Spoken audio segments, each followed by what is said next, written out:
เรามาเรียนรู้เทคโนโลยีหุ่นยนต์กันต่อนะครับ เมื่อตอนที่แล้วเราได้พูดถึงเรื่องโรตารี่เอนโคเดอร์นะครับเพราะฉะนั้นเรามีเรื่องราวที่จะต้องนำไอ้โรตารี่เอนโคเดอร์เนี่ยมาเอามาใช้งาน เพราะฉะนั้นเราจะมาศึกษากันให้ลึกซึ้งกันอีกนิดนึงนะครับก่อนที่จะเข้าสู่เรื่องต่อไปนะครับ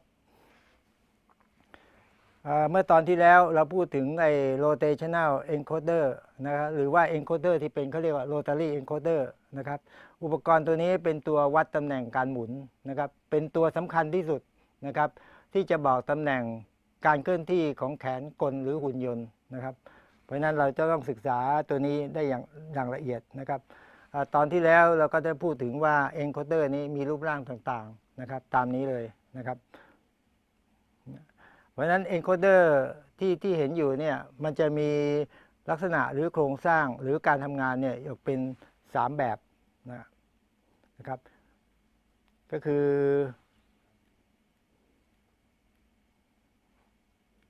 โรตารี่ที่ใช้แล้วเรียกว่าเป็น optical encoder นะครับ optical encoder นะครับ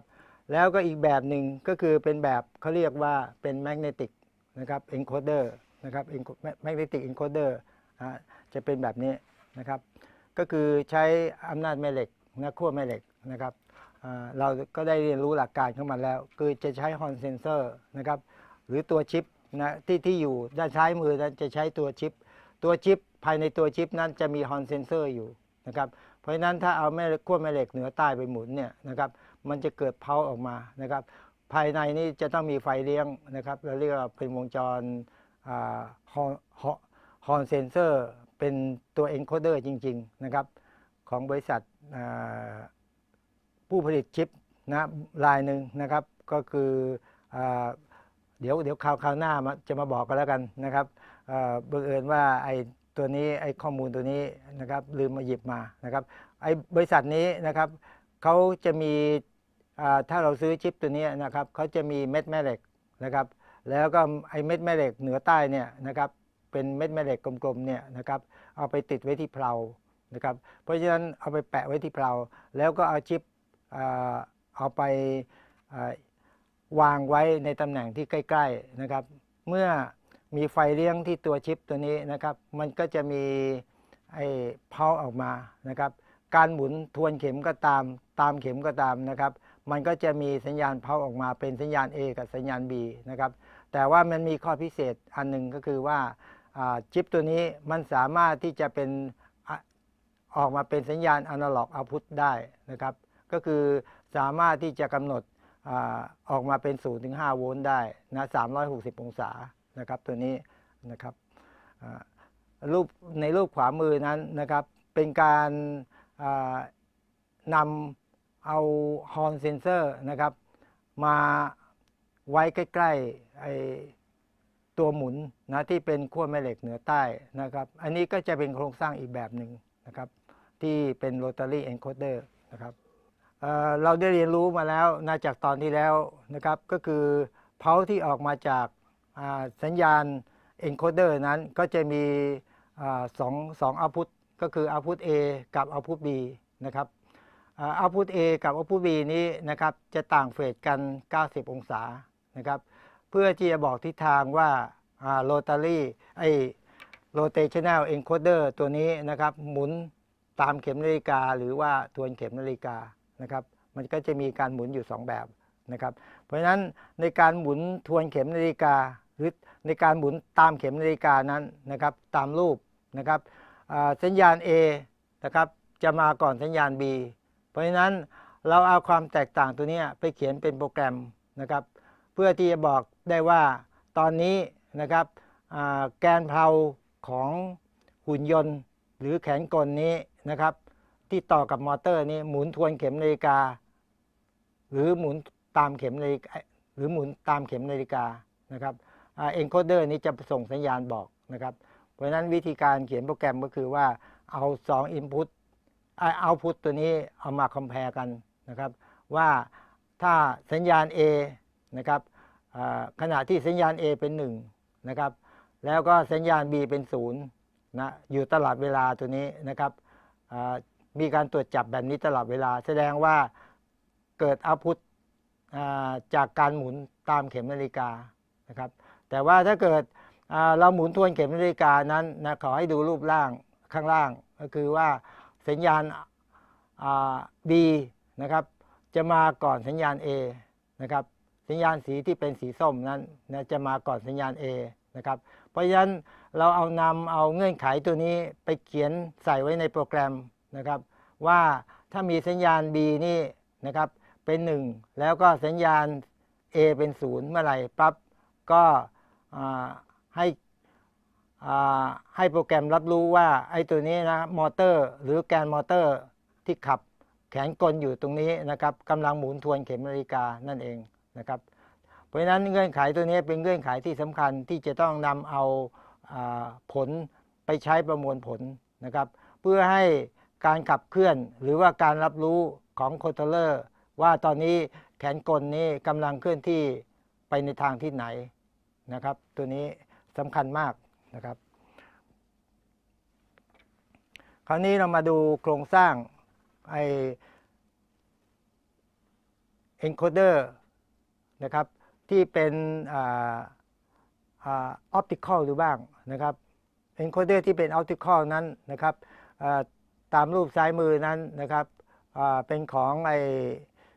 ที่อินเทอร์เฟซกับ Arduino นะครับเป็นของราคาถูกนะครับแต่ก็ยังใช้ฟังก์ชันได้ครบนะครับก็จะมีสัญญาณ output channel A แล้วก็สัญญาณ output channel B นะเพื่อจะบอกทิศทางว่าแกนเพลาหมุนไปทางไหนนะครับต่อไปจะมีปุ่มสวิตช์นั่นคือสัญญาณอินเด็กซ์นั่นเองนะครับต่อไปนี่เราจะเรียกสัญญาณอินเด็กซ์นะครับสวิตช์ตัวหนึ่งก็คือว่า1รอบมันจะได้สัญญาณสวิตช์1ครั้งนะครับที่เป็นเอาท์พุตออกมานะครับแล้วนอกนั้นก็จะเป็นไฟเลี้ยงนะ0 ถึง 5ไฟเลี้ยงคือ5โวลต์กับกราวนะครับเพราะฉะนั้นขาที่ต่อเป็นเอาท์พุตของ encoder นั้นนะครับมันจะมีทั้งหมด5ขานะครับ5ขานะครับแต่ว่าตัว encoder ที่ผมกำลังถืออยู่นี้นะครับจะมีอยู่4เส้นนะครับ4เส้นตัวนี้นะครับจะไม่มีสัญญาณอินเด็กซ์นะครับก็คือ1รอบเราจะไม่รับรู้ว่าencoder หมุนไปแล้ว1รอบนะครับจะไม่มีสัญญาณพันออกมานะครับแต่ว่าไอ้สัญญาณพันนั้นดูเหมือนไม่จำเป็นเท่าไหร่นะครับในบางงานนะครับเขาจึงไม่สร้างออกมานะครับเพราะฉะนั้นเราจึงได้สัญญาณออกมาแค่สัญญาณ A กับสัญญาณ B เท่านั้นเองนะครับคราวนี้มาดูสังเกตว่าสายไหนสายไฟสีไหนนะครับเป็นสัญญาณ A หรือสัญญาณ B หรือว่าสัญญาณไฟนะครับแต่ว่าสัญญาณ A หรือกับสัญญาณ B นี้นะครับเราจะไม่รู้ไม่ว่าเซ็นเซอร์ตัวไหนก็ตามนะครับต้องดูจาก Data Sheet จริงๆนะครับแต่ว่า เราจะรู้อีกทีหนึ่งก็คือสายสีแดงกับสายสีดำมันจะต้องมีก็คือตัวนี้คือขั้วไฟนะไฟบวกลบนะครับคือไฟบวกกราวไฟบวกกับไฟกราวนะ5โวลต์นอกจากนั้นก็จะเป็นสัญญาณ A สัญญาณ B นะครับตัวนี้ขอให้นักศึกษาดูจาก Data Sheet ก็แล้วกันนะครับตัวนี้ว่าสีน้ำตาลนี้เป็น A หรือ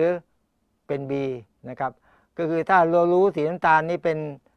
น A อีกเส้นหนึ่งก็จะเป็นสัญญาณ B นะครับตัวนี้คือการนำไปใช้นะครับแต่ว่าถ้าเป็นของอินเทอร์เฟซของ Arduino นะครับที่เป็นบอร์ดนะครับที่เห็นอยู่รูปที่ซ้ายมือนั้นนะครับเขาจะมีชื่อติดนะครับเขาจะมีเขาเรียกลาเบลป้ายชื่อติดแต่ละขาไว้เลยว่าเป็น Channel A Channel B หรือไฟ5โวลต์นะครับเพราะฉะนั้นนักศึกษาจะคงจะต่อไม่ยากนะครับตัวนี้นะครับนำไปใช้งานไม่ยากนะครับ คราวนี้หลักการทำงานนะครับขอให้ดูรูปขวามือนะครับเราจะมีจานนะซึ่งเป็นซี่สล็อตนะครับเพราะฉะนั้นซี่สล็อตนั้นนะครับแล้วก็จะมีบอร์ดทางด้านซ้ายมือนะครับเล็กๆนะครับเราเรียกว่าออปโตทรานซิสเตอร์ตัวนี้นะครับถ้าเอา จานที่เป็นซี่จักรตัวนี้นะครับไปหมุนตัดลำแสงจากโฟโตไดโอดนะครับ จาก LED ที่ไปกับโฟโตไดทรานซิสเตอร์นะครับโฟโตไดโอดนั้นนะครับ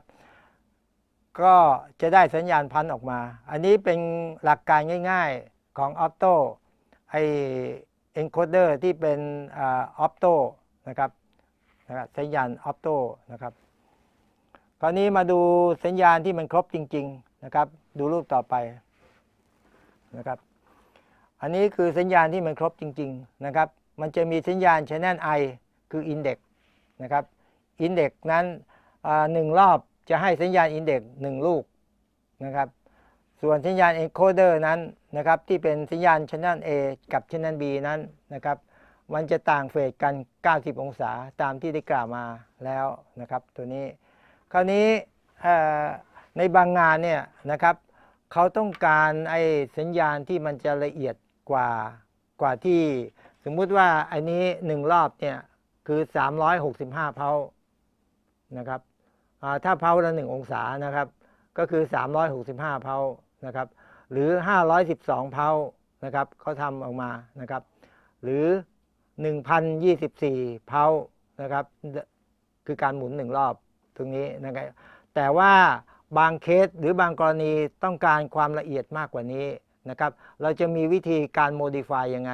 นะครับหรือการเพิ่มวงจรอย่างไรนะครับเพื่อให้มีความละเอียดเนี่ยเบิ้ลเป็น2 เท่านะครับเบิ้ลเป็น2 เท่านะครับเพิ่มเป็น2 เท่าเราจะทำอย่างไรนะครับเรามาดูสไลด์ต่อไปนะครับดูในรูปตามที่อยู่ในจอนั้นนะครับก็จะเห็นได้ว่าก็จะมีที่ output ของ encoder นั้นก็จะมีสัญญาณ A กับสัญญาณ B ออกมานะครับปกตินะครับสัญญาณ A กับสัญญาณ B ปกตินะครับแต่จะเอาสัญญาณ A กับสัญญาณ B นี้นะครับเอามาเข้า D flip flop ตัวหนึ่งนะครับ D เขาเรียก D flip flop นะครับ D flip flop ตัวนี้นะครับก็จะบอกได้เลยว่ามอเตอร์หรือว่าแกนเพลานี่หมุนตามเข็มนาฬิกาหรือทวนเข็มนาฬิกานะครับตัวนี้โทษทีนะครับว่าตรงนี้คือเทคนิคการจับการหมุนนะโดยไม่ต้องใช้เขียนโปรแกรมนะครับจะมีขาบอกออกมาเลยว่าขาทวนเข็มนาฬิกาหมุนทวนเข็มหรือขาหมุนตามเข็มนะครับเราจะใช้ดีฟิปปอปตัวนี้นะครับเมื่อกี้นี้พูดผิดไปนะครับการที่จะทำให้ตรวจจับอย่างละเอียดนั้นเดี๋ยวเราจะพูดในลำดับต่อไปนะครับแต่ว่ารูปที่เห็นนี้นะครับเป็นการตรวจจับโดยใช้ดีฟิปปอปว่าเอนโคเดอร์นี้หมุนทวนเข็มหรือตามเข็มนะครับทวนเข็มหรือตามเข็มนะครับโดยใช้ดีฟิปปอปนะครับคือเราจะเอาสัญญาณ A เนี่ยนะเส้นหนึ่งนะครับต่อเข้าที่ขาดีคือ Data ของดีฟิปปอปแล้วก็สัญญาณ B นี่นะครับต่ออยู่ที่ขาคล็อกนะครับขาคล็อกนะครับขาคล็อกนั้นจะเป็นรูปสามเหลี่ยมเล็กๆนะครับจะเห็นที่บล็อกสี่เหลี่ยมนะครับเมื่อมีการหมุนตามเข็มนาฬิกาเพราะฉะนั้นสัญญาณที่เป็นสัญญาณพันบวกนะที่มาก่อนนั้นก็จะมาปรากฏอยู่ที่ขา Data ของฟิปฟอปนะครับเมื่อขา Data ของฟิปฟอปแล้วก็สัญญาณ B ก็จะตามมาทีหลังนะครับเพราะฉะนั้นที่ output ของ Q นะไม่ใช่ Q inverse นะ Q inverse จะอยู่ข้างบนนะครับแล้วก็ไม่ใช่ Q ที่เป็นสัญญาณบวกนะจะอยู่ด้านบนแล้วก็ Q inverse จะอยู่ด้านล่างนะเป็นสัญญาณ output ของ D flip flop นะครับ เอาใหม่อีกทีหนึ่งถ้ามีการหมุนตามเข็มนาฬิกานะครับตามเข็มนาฬิกาสัญญาณ A มาก่อนสัญญาณ B สัญญาณ A จะมาปรากฏที่ดีขาดีของ Data นะครับแล้วก็สัญญาณ B ก็จะตามมาเป็นสัญญาณคล็อกนะครับเพราะนั้นเราจะได้เอาพุทเป็นบวกเสมออยู่ที่สัญญาณ Q นะที่สัญญาณที่ขาที่ในรูปก็คือ CCW นะครับแต่ว่า CCW นี้ก็จะเป็นบวกเสมอนะจะเป็นบวกคือสัญญาณ1เสมอนะครับในกรณีที่เราหมุนตามเข็มนาฬิกานะครับแต่ว่ากรณีที่ทวนเข็มนาฬิกา มาดูที่กรณีที่ทวนเข็มนาฬิกาสัญญาณ B นี่จะมาก่อนสัญญาณ A เพราะฉะนั้นสัญญาณบวกคือสัญญาณ1นะครับจะมาปรากฏที่คล็อกนะขณะที่ในขณะเดียวกันนั้นนะครับสัญญาณที่ A เป็น0เป็นโลจิก0เพราะฉะนั้นเอาพุทที่ Q ก็จะเป็น0ไปด้วยนะครับเพราะฉะนั้นเราเอาเส้นหนึ่งเนี่ยนะครับไปตรวจจับว่าจะหมุนไทม์เข็มหรือหมุนทวนเข็มนะครับสามารถที่ตรวจจับได้เลยเพราะฉะนั้นเราเอาตัวนี้เอาไปเข้าระบบควบคุมหรือคอนโทรลเลอร์นะครับหรือไมโครคอนโทรลเลอร์ได้เลยนะครับไอ้ตัวนี้ก็เป็นวิธีที่สะดวกนะการเขียนโปรแกรมก็จะง่ายนะครับว่าตอนนี้กำลังหมุนทวนเข็มหรือตามเข็มนะครับตัวนี้นะครับเพราะฉะนั้นสถานะของ D flip flop นี่จะค้างว่าจะหมุนทวนเข็มหรือตามเข็มถ้าหมุนตามเข็มปั๊บนะที่ขา Q นะคือเป็นเอาพุทนี่ก็จะให้สัญญาณเป็นโลจิก1นะครับถ้าหมุนทวนเข็มเมื่อไหร่ปั๊บก็จะให้เป็นโลจิก0ทันทีนะครับอันนี้ก็จะสะดวกนะครับปกติแล้วผมจะใช้วิธีนี้ในการตรวจจับแล้วก็ไปป้อนสัญญาณเข้าไมโครคอนโทรลเลอร์อีกทีหนึ่งนะครับรูปที่เห็นตรงนี้นะครับรูปที่เห็นตรงนี้นั่นก็คือเป็นรูปที่กรณีที่เราต้องการความละเอียดของสัญญาณเอาพุทนะที่เป็น encoder นี้มีความละเอียดเป็น2เท่ายกตัวอย่างเช่นencoder ที่เราซื้อมาเนี่ยนะครับ1 รอบมันได้จำนวนเพาออกมา512เพาซึ่งมีความละเอียดไม่พอนะครับที่จะแบ่งที่จะนำไปใช้นะครับที่จะสามารถแบ่งช่องให้มีความละเอียดมากกว่านี้ได้นะครับมันได้512เพาคราวนี้ผมจะต้อง modify หรือทำให้จาก512เพาเนี่ยให้เป็น1024เพานะครับ1024เพาได้อย่างไรนะครับเรามาดูในวงจรตามรูปนะครับกรณีนี้เราจะใช้ OR gate exclusive OR นะครับตามรูปข้างบนนะครับเดี๋ยวผมขออนุญาตอธิบายตามนี้เลยนะครับ D flip flop ตัวนี้จะเป็นตัวบอกทิศทางว่าทิศทางจะเดินหน้าหรือถอยหลังนะครับจะอยู่ที่นี่นะครับจะหมุนตามเข็มหรือทวนเข็มนะครับจะสัญญาณตัวนี้จะให้เป็นโลจิก1หรือโลจิก0อยู่ตรงนี้นะครับหรือขานี้ก็ได้แต่ว่าขานี้จะสัญญาณจะตรงกันข้ามกันนะครับส่วนใหญ่จะใช้ขาเดียวนั่นเองขาเดียวนะครับถ้าจะให้แน่นอนก็คือ2ขานะก็เอาไปใช้คือโลจิกมันจะตรงกันข้ามกันนะครับถ้าตรงนี้เป็น1ตรงนี้จะเป็น0ถ้าตรงนี้เป็น0ตรงนี้จะเป็น1นั่นเองนะครับตัวนี้นะครับกรณีตัวนี้นะครับเราได้กล่าวมาแล้วก็คือว่าเป็นตัวบอกทิศทางเท่านั้นแต่ว่าไอ้ตัวนี้นะครับขณะที่หมุนไปเนี่ยเราเอาสัญญาณ1สัญญาณเนี่ยนะครับเอามากับสัญญาณ A กับสัญญาณ B ตัวนี้นะครับมาเข้าไอ้โลจิกเกตที่เขาเรียกว่า exclusive OR gate ตัวนี้นะครับ exclusive OR gate ตัวนี้จะแบ่งไอ้สัญญาณที่เป็นรูปเพาตัวนี้นะครับเป็นรูปเพาออกมาเนี่ยออกมาเป็น2เพานะต่อ1ลูกเพานะครับ2เพาออกมาเป็น1ลูกเพาเพราะฉะนั้นจากการหมุนรอบตัวนี้512เพานะครับ512เพาก็จะกลายเป็นออกมาจาก exclusive OR ตัวนี้เป็น1024เพานะครับเพราะฉะนั้นมันจะซอยความละเอียดออกไปเป็น2เท่านะกรณีที่ต้องการความละเอียดในการตรวจจับเป็น2เท่านะครับตัวนี้นะครับอันนี้ก็เอาแนวความคิดเนี่ยไปใช้ในกรณีที่ต้องการเราหา encoder ที่มีความละเอียดมากไม่ได้นะครับเราจำเป็นจะต้อง modify เราก็ใช้วงจร logic gate นะครับซึ่งหาซื้อทั่วไปได้คือ exclusive OR gate ตัวนี้นะครับเป็นเบอร์อะไรนั้นขอให้ไปเปิดใน data sheet ของIC Logic ดูนะครับว่าถ้าเป็น exclusive OR นี้จะเป็นเบอร์อะไรนะครับก็นำมาต่อนะครับ ID flip flop นี้จะเป็น IC เบอร์อะไรนะครับขอให้ไปเปิดในตำราของ Logic Gate แล้วก็จะดูว่าไอ้ตัวนี้เป็นเบอร์อะไรก็หาซื้อมาใช้ได้นะครับอันนี้เป็นการ modify ให้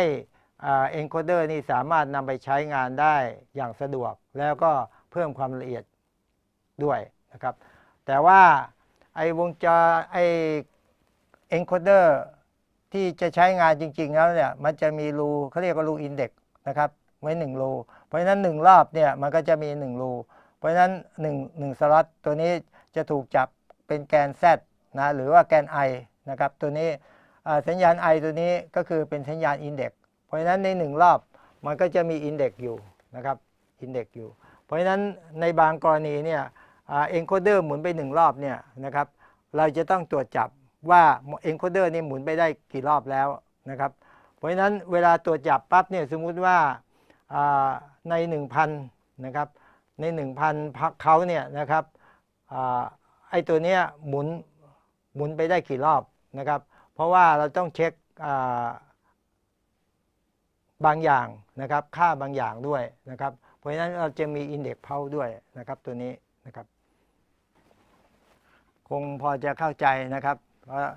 เดี๋ยวเราจะขึ้นสไลด์ต่อไปเรื่องต่อไปนะครับเพื่อที่จะนำเอาไปใช้งานนะครับ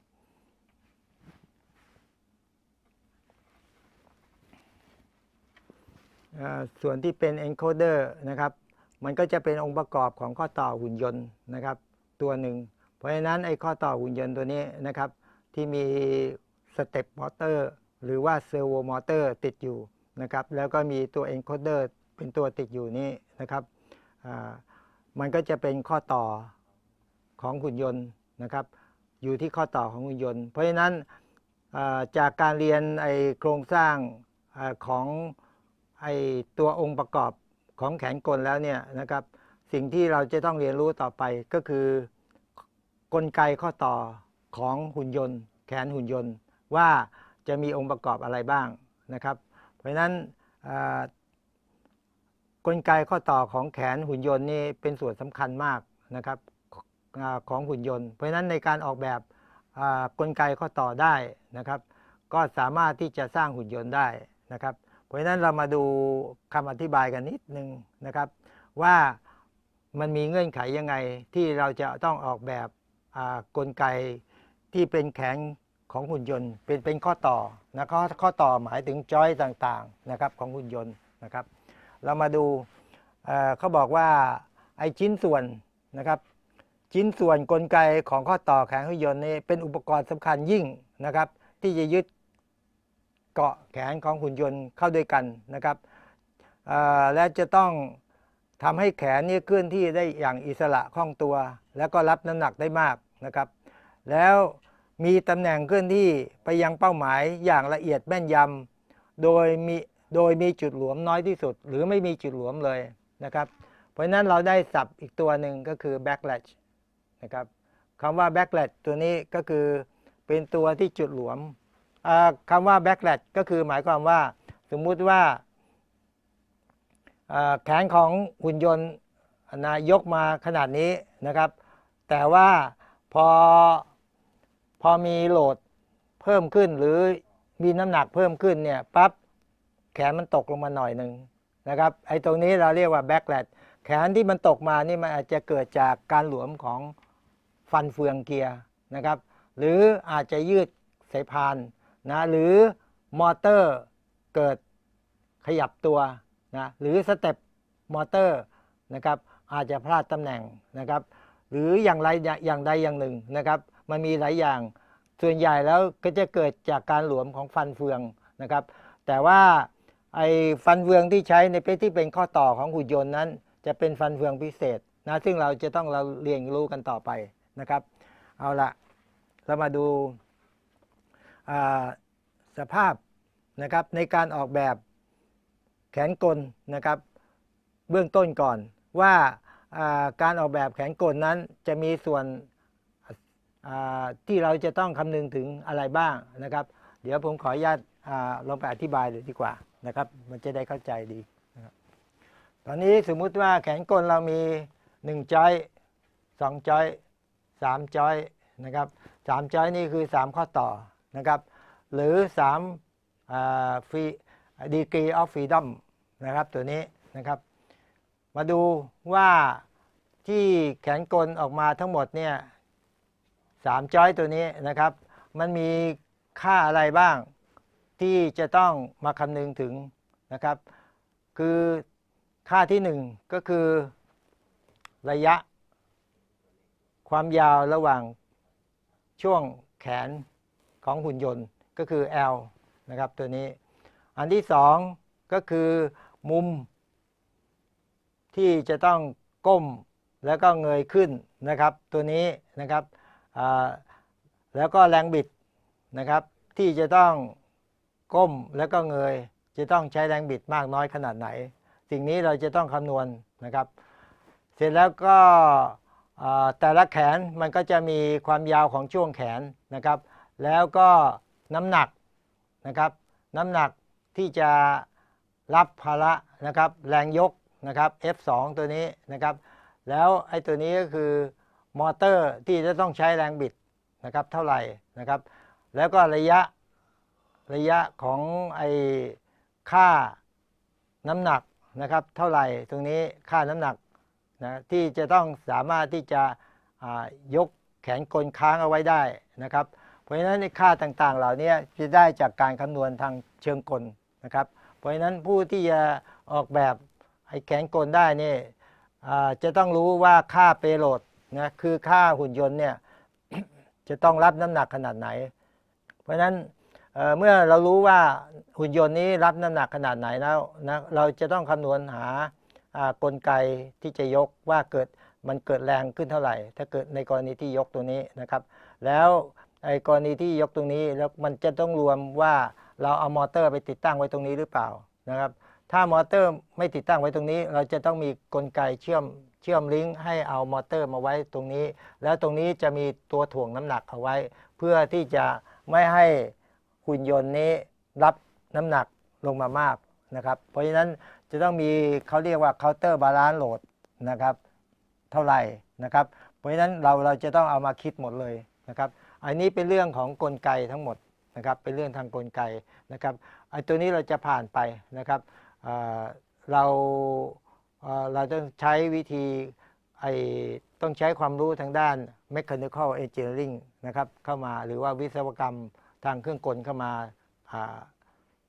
คำนวณออกแบบนะครับตรงนี้คราวนี้เมื่อได้paper design แล้วเนี่ยนะครับเราก็เขาจะกำหนดช่วงนะเราก็จะได้ช่วงความยาวของแขนแต่ละแกนออกมานะเป็นแบบนี้นะครับเมื่อได้ช่วงความยาวของแขนแต่ละแกนแล้วเนี่ยนะครับ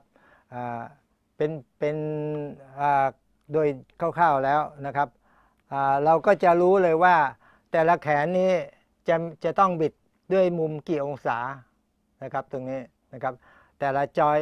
นะครับตอนนี้จะมีกี่แกนนะครับตอนนี้คือ6แกนนะครับ6แกนเพราะฉะนั้นจะเป็นเป็นแขนกลมาตรฐานนะครับ6แกนนะครับมันก็จะมีเอวนะวิดนะครับแล้วก็ไหล่โชเดอร์นะครับเอลโบนั่นก็คือข้อศอกนะครับแล้วก็ริสก็คือข้อมือนะครับตัวนี้ออกมานะครับแล้วก็ตัวบิดนะโรเทชันแนลนะครับ300องศานะครับแล้วก็จอยนะตัวนี้532องศานะครับเป็นตัวบิดนะครับเป็นตัวบิดนะครับแล้วก็ข้อมือนี่บิดได้200องศานะครับ200องศาข้อมือตัวนี้ข้อมือของหุ่นยนต์นะครับจะบิดได้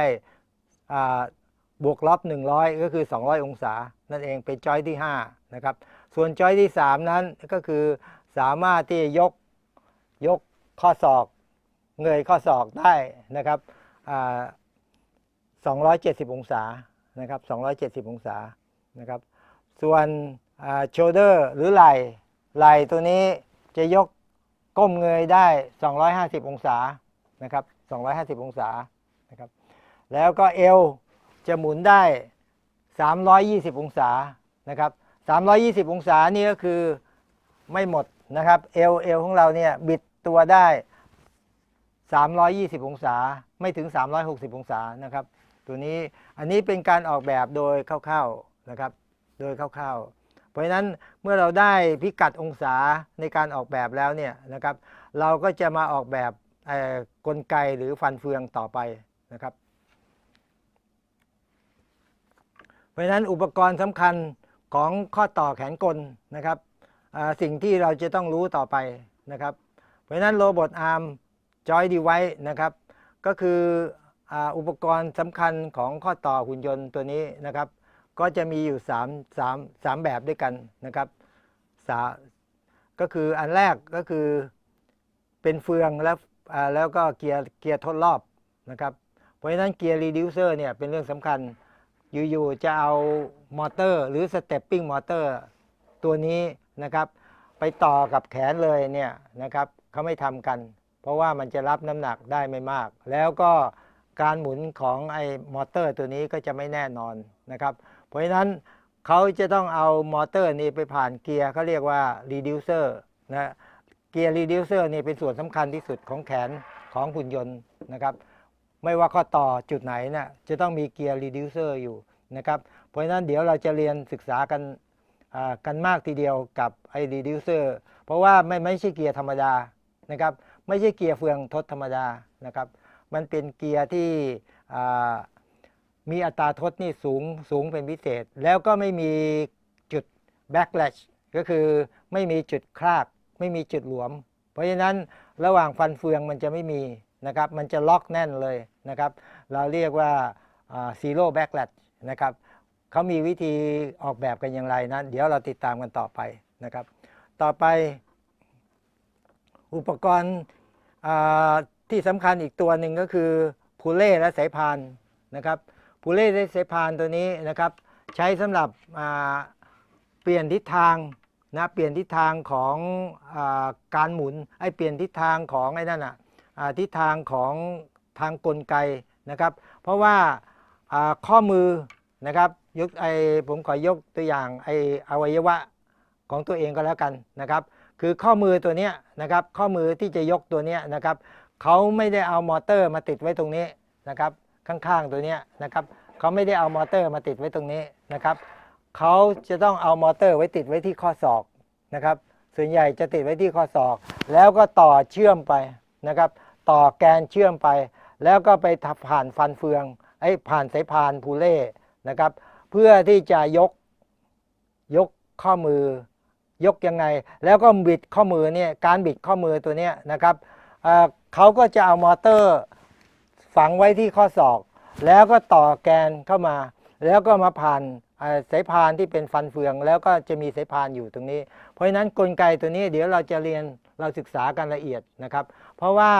การที่ใช้เอามอเตอร์มาถ่วงไว้ตรงปลายแขนของหุ่นยนต์เนี่ยนะครับเป็นการเพิ่มภาระน้ำหนักนะครับเพราะฉะนั้นเขาจะติดพวกมอเตอร์ไว้เนี่ยต้นแขนก็ตามนะครับเอาไว้ที่ข้อศอกนะเพื่อที่จะลดน้ำหนักนะครับในการที่จะจับหรือบุดข้อมือนะครับของหุ่นยนต์นะครับเพราะฉะนั้นในการทำกลไกลิงก์แบบนี้นะครับแล้วจะต้องเลี้ยวหักมุม90องศาเนี่ยเราจะทำอย่างไรเพราะฉะนั้นมันจะอยู่ในหัวข้อที่2ก็คือระบบสายพานและพูเล่นะครับเดี๋ยวเราจะเรียนศึกษาในรายละเอียดแต่ละส่วนอีกทีนึงนะครับข้อที่3ก็คือว่าใช้ลีเนียร์มอเตอร์นะครับหรือไฮดรอลิก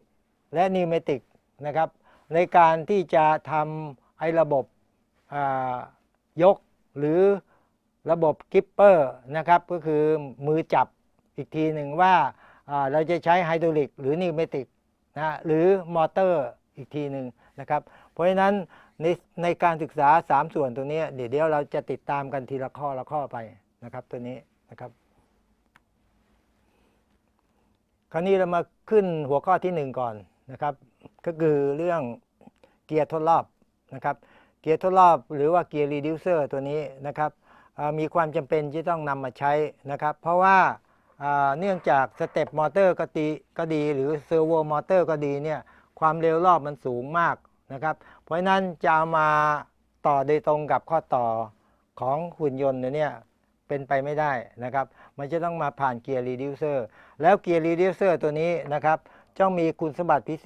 เศษยังไงนั้นเดี๋ยวขอให้ดูเงื่อนไขนะตามในที่จอนะครับมันจะมีเงื่อนไขอยู่3ข้อนะครับที่จะมาทำข้อต่อของหุ่นยนต์นะแขนกลตัวนั้นนะครับก็คือข้อที่1นะครับเขาบอกว่าจะต้องมีน้ำหนักเล็กกระทัดรัดนะครับ แล้วก็รับน้ำหนักแรงได้มากนะครับเกียร์อะไรนะครับเกียร์บล็อกแบบไหนนะครับถึงจะมีขนาดเล็กกระทัดรัดแล้วก็รับน้ำหนักได้มากนะครับเดี๋ยวเราก็ต้องหาวิธีการออกแบบนะครับให้มันเป็นตามเงื่อนไขข้อ1นะครับต่อไปข้อ2จะต้องมีอัตราทดสูงมากๆนะครับคือมอเตอร์นี้หมุนไปหลายร้อยรอบนะครับแต่ว่ามันทดรอบเหลือแค่1รอบเท่านั้นเองสมมุติว่ามอเตอร์หมุนไป300รอบไอ้นี่หมุนไอเกียร์เอาท์พุตเนี่ยนะครับหมุนไปแค่1 ใน 4ของรอบเท่านั้นเองก็คือหมายว่ามีอัตราทดเนี่ยเป็นหลายร้อยเท่านะครับก็คือมอเตอร์นี้จะหมุนด้วยจำนวนรอบที่สูงแต่ว่าเอาท์พุตออกมาเนี่ยนะครับจะค่อยๆเคลื่อนที่แขนจะค่อยเคลื่อนที่ช้าๆเพราะฉะนั้นเกียร์ที่มีอัตราทดสูงๆเนี่ยนะเขาสร้างกันอย่างไรนะครับแล้วก็จะมีวิธีที่จะลดให้มันเหลือขนาดเล็กๆได้อย่างไรนะครับอันนี้เดี๋ยวเป็นเรื่องที่เราจะต้องติดตามกันนะครับเพราะฉะนั้นตามเงื่อนไขข้อ2นี่นะครับแล้วก็มีจำนวนชิ้นฟันเฟืองน้อยที่สุดนะเพราะว่ามอเตอร์หมุนเป็นร้อยรอบเนี่ยเพราะฉะนั้นจะต้องใช้เกียร์ถ้าเป็นเกียร์ธรรมดาก็ต้องใช้หลายๆชุดนะครับเอามาต่อเอามาขบฟันเฟืองเข้าด้วยกันเนี่ยนะครับแต่ว่าแต่ละฟันเฟืองนี้มันก็ต้องมีเกียร์ชุดหลายๆชุดนะครับเพราะฉะนั้นเกียร์บล็อกนี่จะมีขนาดใหญ่เพราะฉะนั้นเราจะมีวิธีเลี่ยงยังไงให้มันเหลือน้อยชิ้นที่สุดนะครับตัวนี้เป็นเรื่องที่เราจะต้องเรียนรู้การออกแบบต่อไปนะครับเพราะฉะนั้นไอ้เกียร์บล็อกนี่มันจะมีกี่แบบกี่ขนาดนะเดี๋ยวเราจะเรียนรู้กันต่ออีกต่อหนึ่งนะครับข้อ3เขาบอกว่าจะต้องมีจุดหลวมของฟันเฟืองเนี่ยต่ำที่สุดหรือเป็น0เลยหมายความว่าระหว่างฟันเฟืองที่ขบกันเนี่ยนะครับระหว่างฟันเฟืองที่ขบกันเนี่ยนะครับมันจะต้องไม่มีช่องว่างเขาเรียกว่า backlash นะครับไม่มีช่องว่างนะครับเพราะฉะนั้นเพราะฉะนั้นไม่งั้นแขนกลเนี่ยมันจะตกนะครับเพราะมันจะไม่ไปที่ตำแหน่งที่เราต้องการเพราะฉะนั้นมันจะละเอียดถึงการเคลื่อนที่นี้เกือบจะต้องหยุดนิ่งเลยนะครับจะต้องล็อกอยู่กับที่เลยเพราะฉะนั้นแขนกลนี่เพราะฉะนั้นเฟืองนี่จะต้องออกแบบพิเศษออกแบบอย่างไรไม่ให้มีจุดหลวมระหว่างฟันเฟืองด้วยกันนะครับตัวนี้เป็นเรื่องสำคัญมากนะครับเพราะฉะนั้นก็3ข้อนี้เป็นเงื่อนไขในการออกแบบกลไกที่เป็นข้อต่อของแขนกลนะครับคราวนี้เรามาดูเกียร์บล็อกแต่ละชนิดกันนะครับเพราะว่าตอนนี้เราศึกษาเรื่องเกียร์บล็อกนะครับเกียร์บล็อกที่เห็นอยู่ตามภาพนี้นะครับทางด้านซ้ายก็ดีขวาก็ดีนะครับเราเรียกว่าเกียร์บล็อกแบบสเปอร์นะครับสเปอร์ตัวนี้นะครับเป็นเกียร์ทดรอบนะครับที่ออกแบบง่ายคือข้อดีก็คือมันออกแบบง่ายนะครับแต่ว่าเกียร์บล็อกมันใหญ่ดูแล้วมันใหญ่เทอะทะนะครับเอามาทำแขนหุ่นยนต์คงไม่สะดวกแน่นอนนะครับแล้วก็คงดูแบบดีไซน์ไม่ค่อยสะอาดนะครับเขาบอกว่าถ้าเกียร์บล็อกแบบนี้นะข้อดีก็คือออกแบบง่ายนะครับออกแบบง่ายนะครับแต่ว่าข้อเสียคือมีชิ้นเฟืองมากนะการที่มีชิ้นเฟืองมากเนี่ยความฝืดแล้วก็ข้อผิดพลาดนะครับคือค่าเออร์เลอร์ต่างๆมันก็จะตามมาด้วยนะครับแล้วก็การสึกหรอก็จะตามมาด้วยการแมนเทนแนนซ์